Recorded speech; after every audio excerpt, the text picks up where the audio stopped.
Good evening, I'm Elton John, and I've only agreed to be on the show if Graham promises to make no mention of my flamboyant past. Welcome to the Graham Norton Show!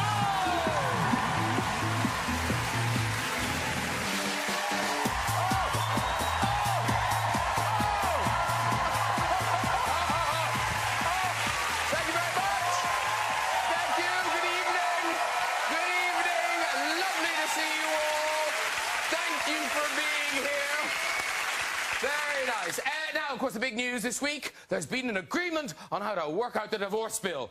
And it could total up to £45 billion. Bit depressing. I mean, they only got engaged on Monday. Huge congratulations to Prince Harry on his engagement to Meghan Markle. Isn't it wonderful? It's nice, isn't it? It's nice, yes. Your classic richest to richest story. That's Meghan on the right, waving. Bye, commoners. I'm a princess. Meghan has said she can't wait to start undertaking royal engagements and meet the British public. Oh, she is a good actress. Meghan's already good friends with Wills and Kate. They've been on a few double dates. But to avoid the press, Meghan's been wearing a disguise. Wouldn't it be amazing if she was in that thing? Hey, let's get some guests on!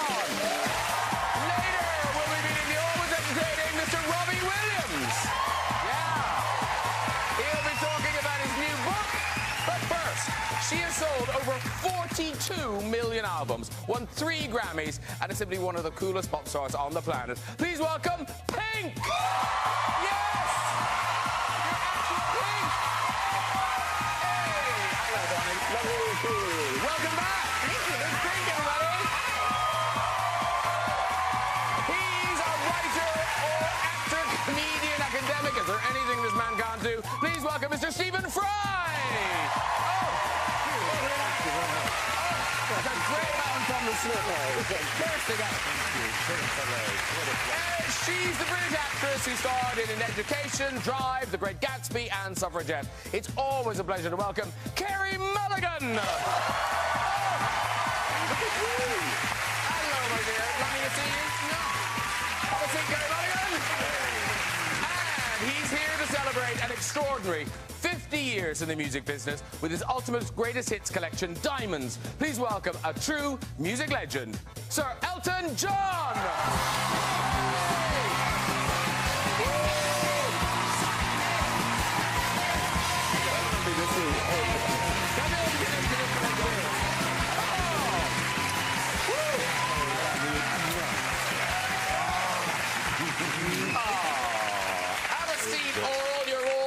Welcome. Nice to see you all. Thank you. Now, it is an embarrassment of musicians. Obviously, we've got Sir Elton, Robbie Williams coming on later. But Pink, you are performing. Yeah. So, yeah. Is that going to be weird, performing in front of Elton and Robbie? Or do you... I mean, I'm going to try not to be awful. We played at a festival together in Belgium. Yes, it was fun. So, And what are you giving us tonight? What about us? Yeah. Oh, brilliant. This album, Beautiful Trauma, which is such a huge success, I didn't realise, till you were going on the show, that it's been 5 years of no 6. Pink in the world. Yeah. I didn't realise that either. But how did that happen? I was doing bake sales in kindergarten. But I read somewhere, when you decided to bring out a new record, your record company sat you down for the talk. The talk that if you're over 35 as a female pop star, that radio probably won't play you. No. Yes. So were they just I kind had of... that trouble myself. Well, you proved them wrong. I did. Yeah. I did big very, time. very much. That's nice. Yeah. Very good. So, in terms of musical credentials, Stephen, I'm right in saying you're not a great gift to song. No, there are so many things I can't do. I can't do that. I've never been able to cross my legs. Even when I was at kindergarten, there was a little play mat, and all the other children, my knees were touching my cheeks. I can't do that. They would break my hips. But I've never been able to sing. And it's official. I'll tell you why it's official. John Schlesinger, the film director, was a friend. When he died, there was a funeral at a synagogue in North London, and I found myself next to Paul McCartney at this funeral. And after a couple of the hymn songs things, he turned to me and said, because I always mime, because I can't sing, he said, sing, sing, you're not singing, sing. I said, actually, Paul, I can't sing. Everybody can sing, sing. So the next one came up, and I started to sing, shut up, you're right, you can't sing. So, if Paul McCartney tells you you can't sing, you can't sing. It's official. But now, Carey Mulligan, you've married into the music industry. Yep. Yes, with Marcus Mumford. But now, you've talked on the show, though, about how you are a proper fan and you've written fan letters to actors. But did you write fan letters to pop stars? Were you a fan of those? I wrote to Eminem. Yeah. How old were you? So sweet. I was 18. I was 17. I was applying to drama school, and I watched 8 Mile, and he does that "Lose Yourself" song. I can't say anything like this without sounding. And I got really kind of. It spoke to you. Yeah, it really spoke to me. Yeah, 8 Mile. I wrote a very long letter detailing how he had inspired me to go in and like crush it in my drama school auditions. Oh, and did he write back? No, he didn't. See, he doesn't read letters. That's how that girl died in Dear Stan. He should really read the letters. Because Eminem, he's on the album. Yes. Yeah. I wrote him an email. And did he write back? I professed my undying love for him in this email, and I said, I love you. I've always loved you. I've loved you since I got your autograph in 2001 at the MTV Video Music Awards. I love that you always work with the same people. For instance, Rihanna, and she's hotter than me, but I'm funnier. Please just help me get my rap Grammy. And he just wrote back, okay. And that was it. Wow. One word. But he did. You kind of corrected some of his less politically... Well, he was accused of being homophobic by so many people because of his lyrics, which I thought was nonsense. Yeah. And I came out and supported the fact that he isn't. And I appeared on the Grammys with him doing Stan. Instead of Dido, I did the Dido part. Oh, right. Yes, I was the one that took the L out of Dido.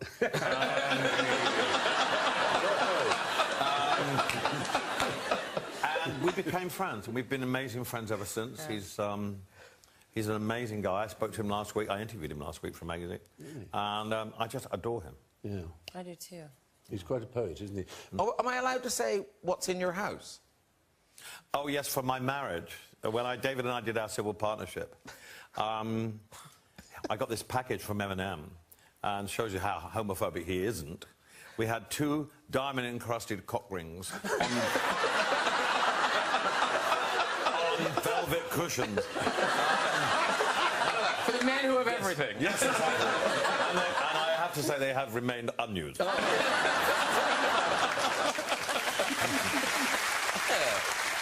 talking of diamonds, you bring us your ultimate collection, diamonds.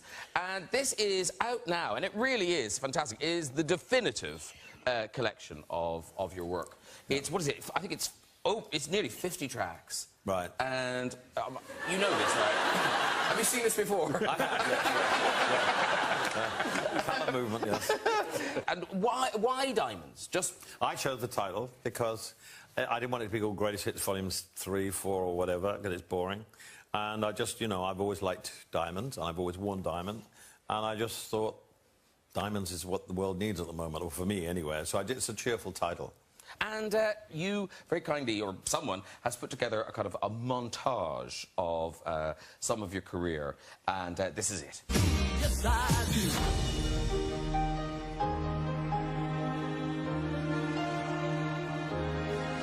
How wonderful life is while you're in the world.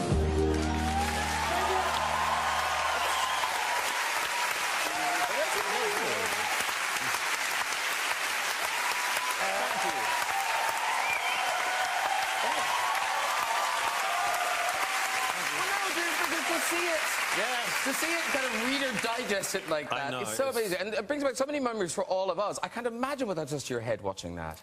I don't really reflect on things very much. When you see things like that, you think, God, how did I do this? How did I cram it all in? We had so much fun. And, you know, I've always loved doing what I've done, and I've always been lucky enough to be able to do what I've done. And, you know, the secret to longevity, as you can ask Pink as a performer, is if you can play live, it doesn't matter how many hits you've got, you will always be successful. And the other thing that I think this whole collection is, it's not just a celebration of you, but also of Bernie Taupin, and the work you've done together. We've never had an argument. We've never written a song in the same room. He gives me a lyric, I go away, I write the music, then I call him in and I play it to him. We've kept the process fresh by doing that, so that even now when I get a lyric, which would probably be my 1000th lyric from him, I go away and I get excited by looking at the lyric and writing the song. So it hasn't changed. So it's never got old. And even though I behave so badly at times in my life, and he rang me up the next day and said, do you remember what you did last night? And I go, no. We've never had an argument. And I'm so proud of the fact that in this business, we're stronger together now than we ever have been. And that makes me feel good. And all these years later, your first hit, your song, was just voted, I think, for the nation's favourite Elton John song. Yeah. Now, am I right to think that's yours, Stephen? I love it, absolutely love it. Do you remember we did a sketch with Rowan Atkinson mocking the lyrics of it? Yes, of course. These things I forget, your eyes, are they green or are they blue? The lyrics are extraordinary because they're so... nothing had been heard like that before, and the way you marry with your voice, it is still, and that was the last song that was played on that package, I noticed, because it just speaks in a way that... that and Don't Let the Sun Go Down on Me, because I always think of George Michael when I hear that, and the extraordinary thing you did. Thank God it wasn't Chirpy Chirpy Cheep Shoot. Do you have a favourite, Pink? No, pardon. What's that? Do you have a favourite Elton John song? I feel like just throw a dart, and that's my favorite. But I will say, if I have to say, Tiny Dancer. Oh, I was going to say Tiny Dancer. That's my favourite. And at the moment, isn't that your favourite at the moment, Tiny Dancer? I love Tiny Dancer. It's funny, I played these songs so many times, but the more you play them, you realise how wonderful the lyrics are. And the older you get, you hopefully have more fun with the song. People like Frank Sinatra used to do it, and they've sung those songs so many times. Nina Simone, every time you saw her sing, she'd interpret a song differently, and that's what I try and do. Storytelling, isn't it? The lyrics are so crucial to great. Yeah, the lyrics just tell... He's a storyteller, so... When up until about 2 years ago, I thought it was lay me down in sheets of amber, and I was like, he has sheets of amber, you guys. Isn't it that? What is it? I think it's sheets of linen. What is it, in fact? Well, lay me down in sheets of linen. It's Oh, linen. Yeah. I thought it was People thought it was amber. Hold Me Closer, wow, Tony he's Danza. So cool. Tony Danza, yes. But it's interesting, you say we had a lot of fun. You're still having fun. Of course, life is about having fun, but my fun is focused now on my children. Yeah. I mean, I'm lucky enough to still have the career, but my fun is now, you know, I'm going to my youngest nativity play tomorrow, and I'm so excited. Yes. That's what my life is about now. And it's all about them, and the focus is off of me and onto them. Yeah. And at this stage of my life, it's kind of nice to be able to do that. Yeah. And in terms of Zachary and Elijah, is there a favourite dad's music? No. Oh. They like AC/DC. They do like Tiny Dancer. They like Leave On, but they really like it's Thunderstruck, and because it is Iron Man, they love AC/DC, and that's what we have to put on the car when we go in. They like I'm Still Standing, but it's AC/DC first. That's a great visual. Because Pink, you're a little boy. Now, the last time you were here, you were saying that he wasn't particularly a fan. Has it changed? He cries when I sing. No. Yes. Well, now he stopped crying finally. He's 11 months now. He just looks away. Oh, how cute. And Willow tells me my singing is distracting. Thank you. But I thought Willow was quite into it, no? She likes Sia. Okay. She prefers Sia. Our kids are cruel, aren't they? I picked her up from first grade, and one of her little friends was like, "So raise your glass up," singing to me, and Willow rolled her eyes, and she goes, "That's not even one of the good ones." Okay. How old is Willow? Thank you. 6. 6. Now, talking of children's favourites, Harry Potter, the audiobooks, how many hours of Harry Potter did you have to read? God, I think it's over 100, isn't it? Well, of course, when it started, my agent called me up and said there's this book called Harry Potter and the Philosopher's Stone. That's what it's called in England. In America, it's Sorcerer. Obviously, philosophers are a rather frightening idea.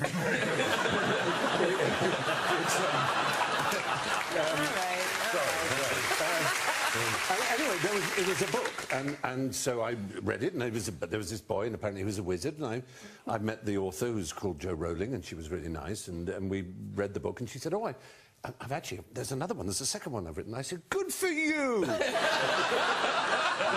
Little realising what had happened. But over the years, this extraordinary phenomenon blossomed.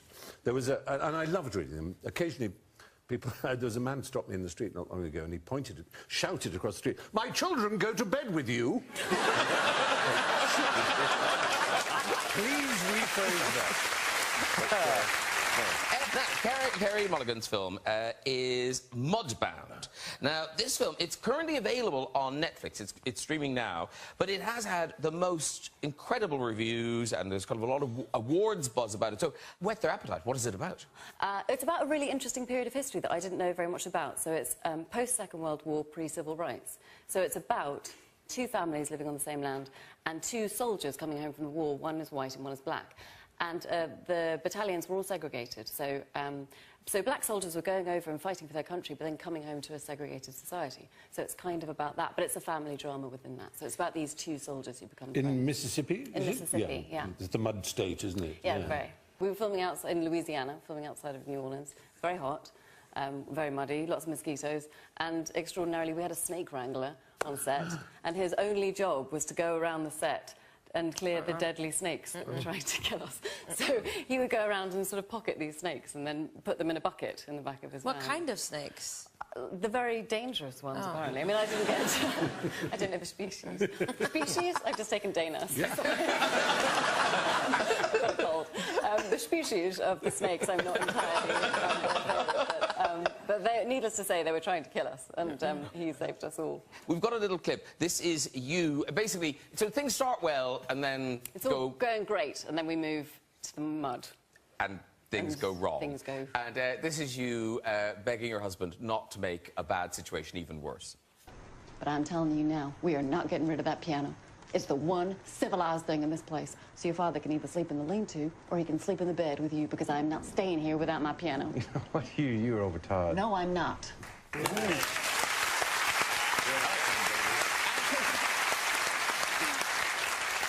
there's a sort of unrecognisable Mary J. Blige in this film. Yeah, which is amazing. And again, fabulous reviews. Wow. And how hard is it for an actress to get over the fact that that's Mary J. Blige? Quite hard initially, yeah, because you sort of, well, it's like, I'm sitting at this, I've just been feeling completely, maybe the day nurse, but I'm just sitting here next to these extraordinary people. It's completely blowing my mind. But like, I look at Pink, and in my head I'm like singing just like a pill, and I can't stop singing it. And then I'm without it, and I'm like, old-time dancer. So it's quite hard to kind of concentrate on people around me.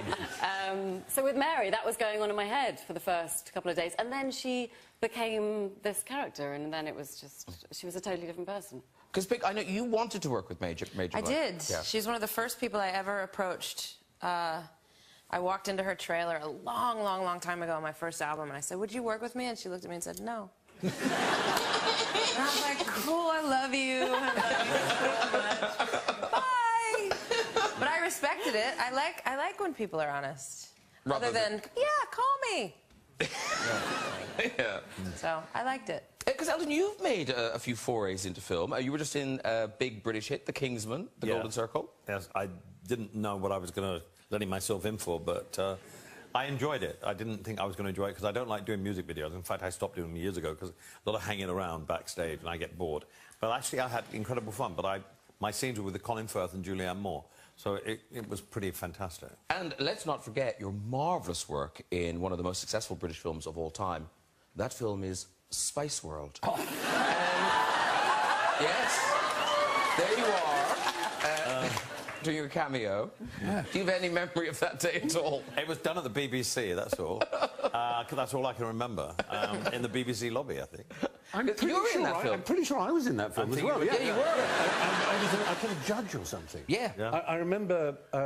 They were the reason I did it, I don't know if you were the same, it's because I had nephews and nieces, and if I hadn't done it, they would have killed me. Exactly. Because I could get their autographs. That's how huge they were. There was this period when they were bigger than anything on the planet, wasn't there? Exactly. And I remember Victoria Beckham came up. Not Beckham, she wasn't then. Victoria, whatever she was then. Adams, thank you. Posh Spice, I think her name was. That's how she came, and she'd read one of my novels. She said, "You wrote a book called The Hippopotamus," and I just fell in love completely. I just thought, what a brilliant, stylish, clever woman. Whatever you think, these Prince girls, no, they've got something, I think. Yeah. And actually, I remember... the Prince of Wales had... Still lying. It was before Wikipedia, so how would she have looked it up?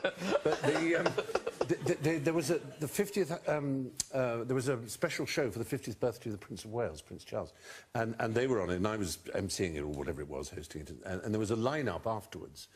And they were, I mean, they didn't care. That was all girl power, you know, and the Prince of Wales, and, oh, wonderful, lovely, thank you so much. And he got to them, and the first thing, Emma Bunting said to him, she said, oh, Sir Highness, Sir, do you have a Prince Albert? And he said, yes, I'm his great-great-grandson, yes. No, do you have one? He said, well, he was the husband of Queen Victoria. No, but... And he looked at me completely baffled, and he didn't know what a Prince Albert was. So I had to say, well, sir, it's an item of intimate jewellery.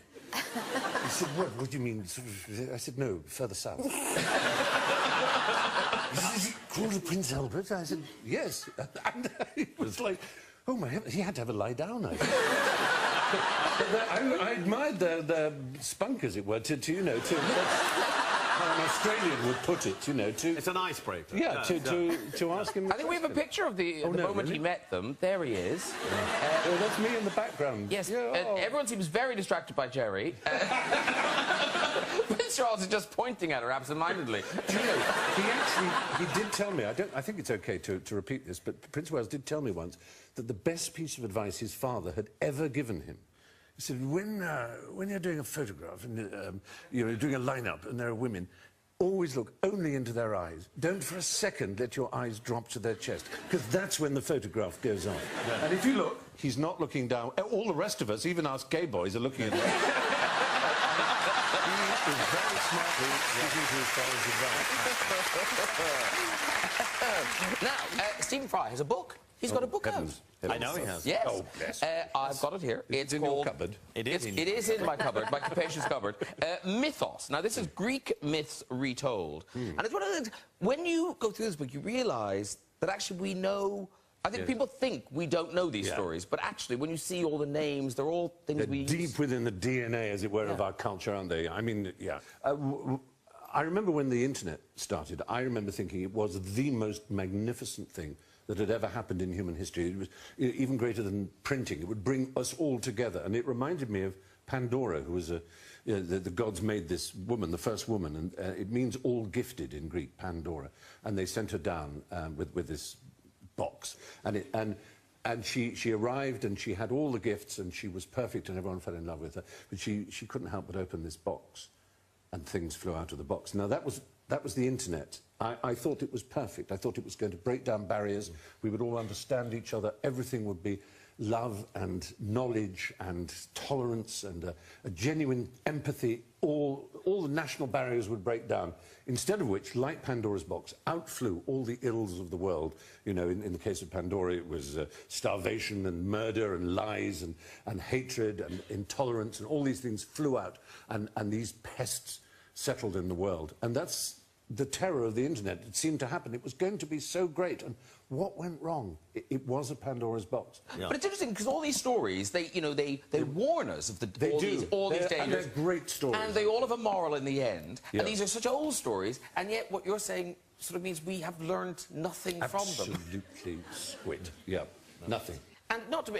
did you know all these stories? I was obsessed with them as a child, but obviously I researched them again and busied myself in looking at them up. And they're so great. They are, aren't they? Have you enjoyed them? I have. Oddly, I studied Greek and Roman civilization at university. Did you really? I did for a year because they failed no one. And who was your favourite hero? Oh, honestly, I did nothing. I just picked my nose and burnt holes in a coffee cup. That's all I did. Nothing. So this was very good to read. They were fresh to my mind. Right, it's time to meet our final guest. For the last 27 years, this pop superstar has been part of our lives. Now he unveils his own life in the new book, Reveal. Please welcome Mr. Robbie Williams.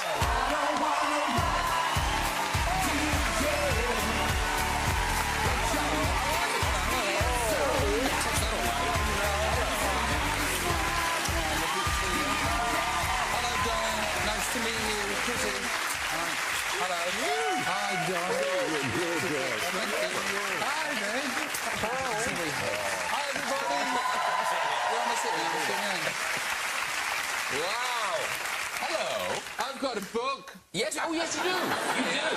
That is fascinating. Oh. Mine's about farting. I have to say, we love having you on the show, Robbie Williams. Thank you very much. We love, because you always tell great stories. But do the people who love you, your friends and family, are they sitting at home now sort of terrified of what stories you're going to tell? Yeah, they are. And I'd like to apologise to all of my family, my wife, and all of the celebrities I'm about to slag off. Well, no, because your wife, I think your wife, Ida, was she genuinely upset after you told the story about her giving birth? Yeah, she was genuinely upset, yeah.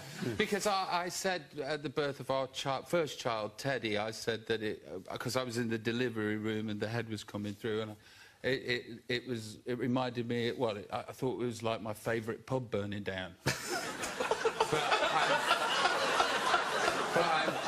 I'm delighted to discover that she's opened an off licence around the back. with the second child.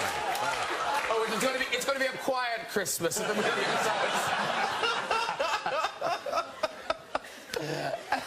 Now, before we get to the book, I have to say, now, you know everyone on the couch, but have you met Pink in the flesh before? We've met before, once, yeah. once in Los Angeles, and Pink's we've got a mutual friend, and her mutual friend got hold of me on email and said, Pink wants to talk to you. Is it all right if I give her your email? And I'm like, yeah, please do.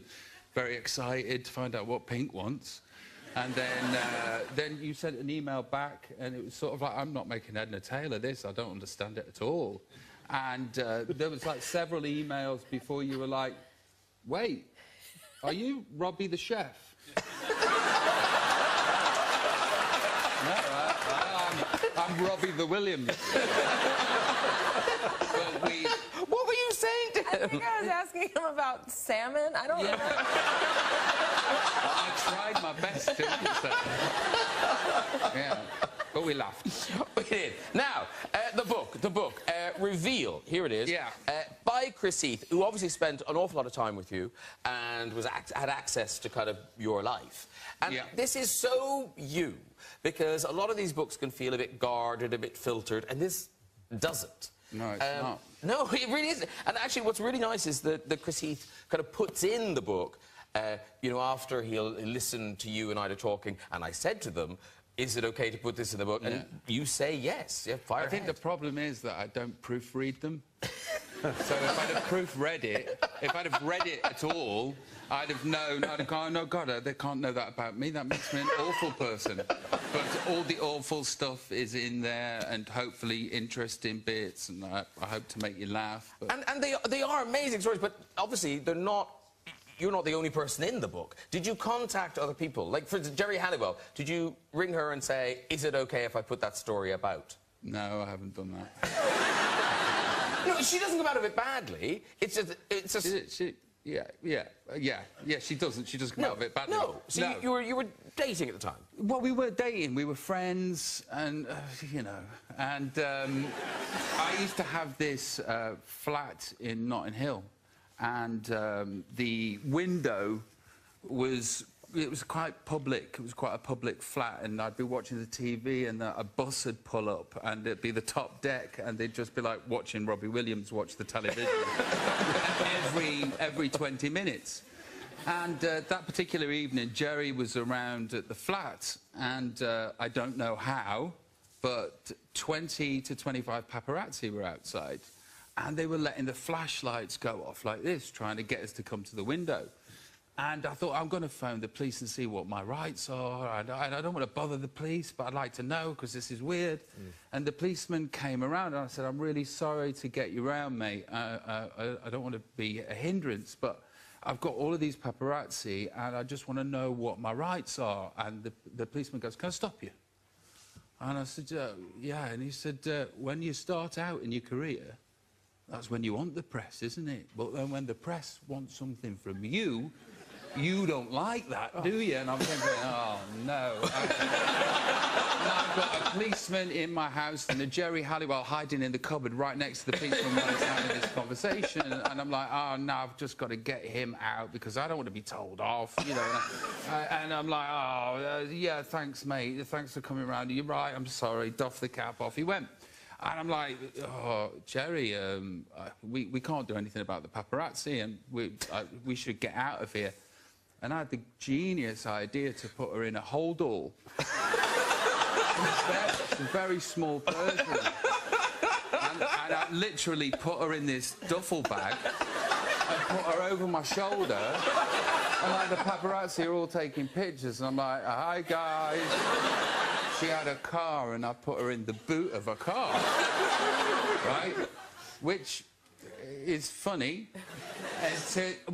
When we got to the service station and I had a KFC, I could have let her out. I could have let her out, but you know, nature called and I had to have that chicken. So, yeah, that was the moment Jerry Halliwell was putting a holdall in my house. It's in the book. And there is something about...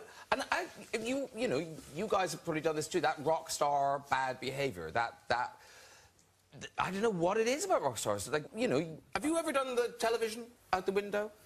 No. Television out the window? Oh, no. Did you ever think about doing the television out the window, but you knew it was just stupid mugs game? My manager threw a television out the window in Australia and in Perth. Suddenly my Australian promoter came up just in a bedsheet and said, darling, it's like Beirut down there. But no, I've never done that. But no. The thing about these books is they are hard to get right, because you are doing one right now, Elton, aren't you? A book, yeah. Yeah. And are you going to be... Yes, I am. OK. Yeah. Should people be worried? Some people, yeah. It's not a nasty book, yeah. But there are... I mean, I've lived the rock and roll life and a lot of things have happened. Did you put Leo Sayer in a holdall?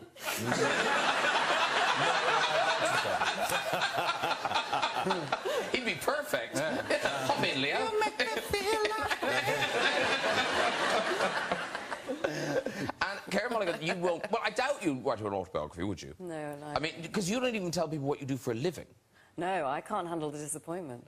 When people... Because you say you're an actress, and they go, oh, wow, what have you been in? And then you list off, like, 15 independent films that had an audience of about my mum and my next-door neighbours, and they look so crushed that I just lie and I say, like, I'm studying geography at university. I told someone I was a documentary filmmaker last week. It was an Uber driver, and he told me his favourite film was Saw. And then he asked me what I did, and I said I'm making a documentary. Because I was going to a sort of filmy place, you know, and it looked like I was going, you know, so I didn't want to crush him. You don't really want a driver whose favourite film is Saw. That's a bit of a worry, will you? I know, and he told Did you me have that, your like, finger on your phone? Yeah. That was like the first thing he said. Whoa. Yeah. That is weird. Yeah. That was the opener. Yeah. That was his opener. Well, because I was going to a film studio, and he was like, oh, I love movies. My favourite movie is Saw. And Human What Centipede. do you do? Yeah. And that's Robbie, very quickly, because Pink is about to perform. But can you just quickly tell us the story about being in LA and meeting the gangster? Yeah. So, in Los Angeles, before children, I used to have this house that was just for football. I had a football pitch in the back. This is so rock and roll. I love it. Yeah. A special house for football. A special house for football, and then the kids came, and that was the end of that. That was the end of the fun. And so I'm up there one evening playing football, and there's a lot of people up there, small drive. Somebody's parked on the drive, and my neighbour can't get his car up the drive. My neighbour is Joey Pesci. Oh, yeah. Yeah. There he is. That's the exact look that he gave as he turned into the football pitch with a 9-iron and came at you mother, I'll do this, you mother, I don't fuck. And it was absolutely terrifying because, you know, he does that face so well. And I was absolutely mortified and pretended it wasn't my house. I don't know, it's an idiot, the guy that owns the place. But you should have been like Macaulay Culkin and done all these booby traps for him. I didn't think. So I sort of scarper and I get out of there.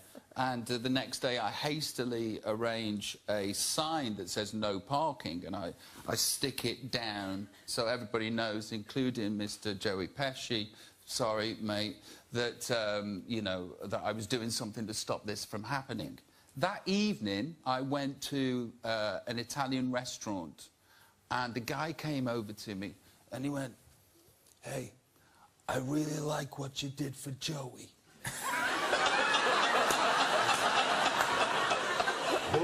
So now I'm socially awkward and socially unaware, and I'm now proper shitting myself. And I'm watching people as they leave the restaurant kind of go up to him and sort of kiss him like this. And like 20 people have done it, and I don't want to go to the loo because I don't want him to see me again. And and as I'm leaving, I think I must go to the loo. I can do it. So I go to the loo, and I'm coming back. And as I'm leaving this Italian restaurant, will you stand up a second? He stood on some stairs. This guy, this gangster dude, and I sort of like was so nervous. I went over to him and just went. Kissed his Adam's apple. Still alive. It's still alive. Still alive. Very good. OK, it is time for music. Pink, if you'd like to go over to your band. There she goes. Performing What About Us from the new album Beautiful Trauma, it is Pink!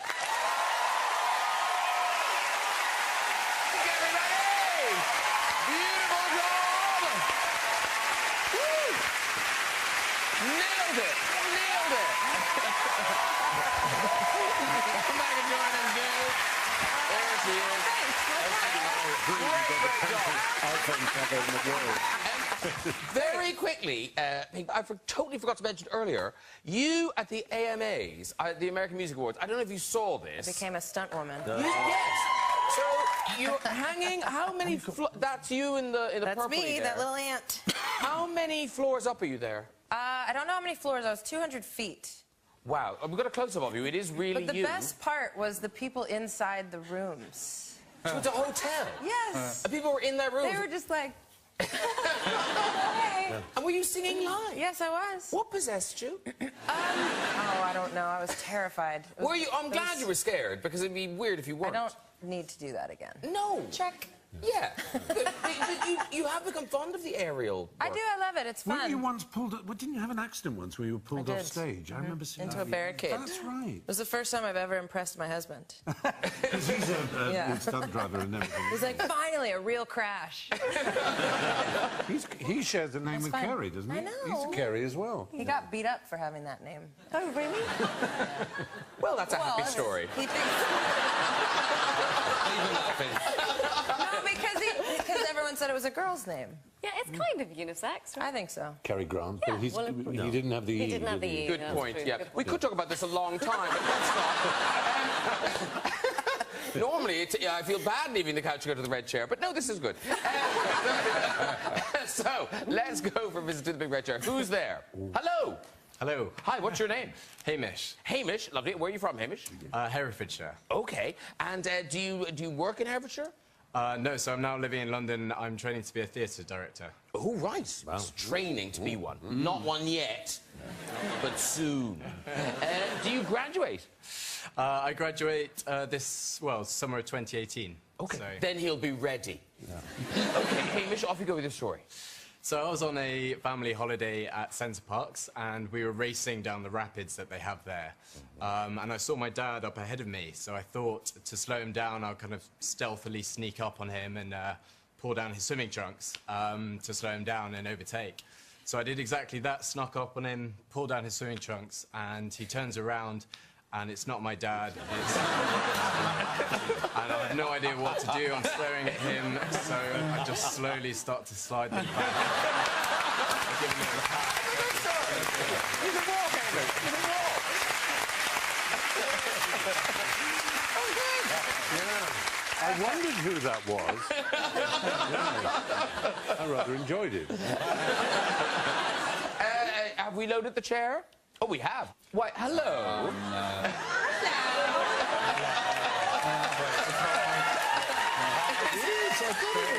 This, I believe I know you. It's Ida, isn't it? It is. Hi, Graham. Hi, everybody. Is this Ida's revenge? It is, Graham. It is. It isn't. Sorry, Lord. Christmas just got even quieter. Well done, everyone, if you'd like to join us on the show. No, he flipped her. That's it. That's it. If you want to join us on the show, I'm going to the red chair. I don't work for Relate. All right. If you want to come on the chair, contact us via our website at this address. And that is it for tonight. Please say a huge thank you to my guest, Pink. Carey Mulligan, Robbie Williams, and Sir Elton John. Join me next week with a packed sofa. We've got pop star Noel Gallagher, funny ladies Dawn French and Rebecca Wilson, actors Jessica Chastain and Jack Black, comedian Kevin Hart, and Dwayne "The Rock" Johnson. I'll see you then. Good night, everybody. Bye-bye.